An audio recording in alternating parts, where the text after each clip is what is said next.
Team in the state in both volleyball and nine-man football. Those two teams have all the chemistry that they could need on their roster. But as JT Faribault tells us, they're connected by two outstanding coaches leading the Lions.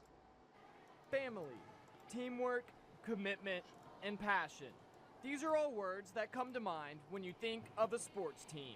I like to work a lot on the mental part of the game with the athletes, and so that's kind of my focus on how I add my own little flavor. There's a rich tradition here in Linton to have this standard level of play, and when I came in, obviously I make it mine, but also let the kids expand on that tradition that they know from their fathers, their grandfathers, and uncles and brothers. So it's not changing too much up, but giving it, I guess, a little bit of my flavor, I guess, as you could say. Family, teamwork, commitment, and passion are words that also come to mind when you think of marriage. It's been the most rewarding thing that I've ever done besides getting married.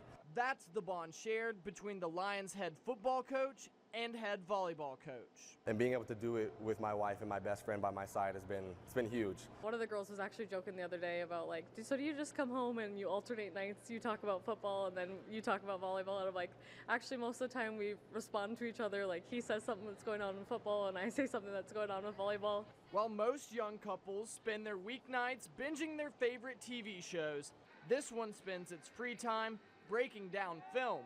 As a head coach herself, she understands the stress that I get under on Friday nights or on Tuesdays or in Wednesdays when I just need to watch film. Hey, I just need to watch film for an hour. As a head coach herself, she's like, hey, actually, so do I. So, it's kind of nice we're able to sit down on the couch together and do maybe zone each other out a little bit, but then lock back in when we need to. Well, I always tell him hey, you should have done this in the football game, and he's like, hey, you got to call more timeouts. So we make sure we help each other out coaching-wise and just give each other feedback on from an outside perspective outside the program. I tell the kids all the time, you'd be surprised with how many play calls that she calls that you guys don't know. The Walls family is expecting a new team member this December. In Linton, I'm JT Faribault reporting for your news leader.